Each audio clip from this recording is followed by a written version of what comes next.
Thank you, সবাই ভালো থাকো। 13ই মে যেন ব্যালট বক্সে খেলা হয়, খেলা হবে। Thank you.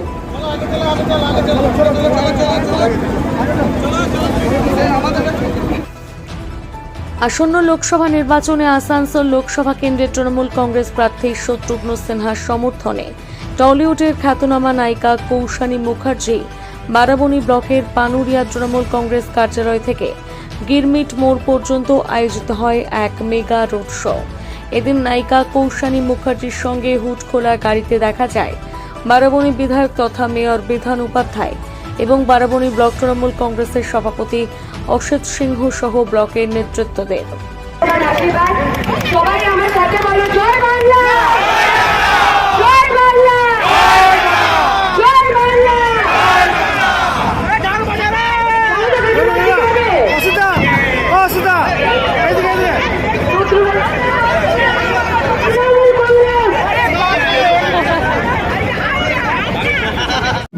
শুধু মমতা ব্যানার্জির নামটা নাকি আরো প্রাসঙ্গিক রয়েছে তৃণমূল কংগ্রেসের সমর্থন করার জন্য মানুষের কাছে মূল্যবান 3টে লাইন বলুন।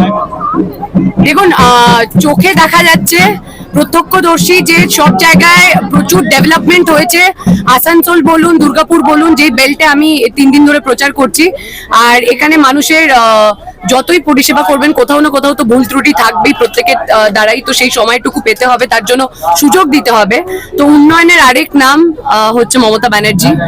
Mamata Banerjee as a leader of course, আর আমার মনে হয় মানুষের জন্য কাজ করার মতন এরকম অনেক মমতা ব্যানার্জির সৈনিকরা আছে যারা মন থেকে কাজ করতে চায়, পরিষেবা দিতে চায় মানুষকে, যেমন আমি নিজে।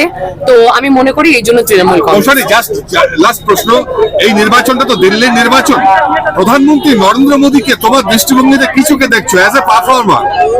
আমি খুব ভালো চোখে ওনাকে দেখি, আমি যথেষ্ট সম্মান জানাই ওনাকে। উনি অ্যাজ এ প্রাইম মিনিস্টার খুব ভালো কাজ করছেন ভারতবর্ষের জন্য, কিন্তু আমার মনে হয় রাজ্যে মমতা ব্যানার্জির আর কোনো বিকল্প নেই। Thank you.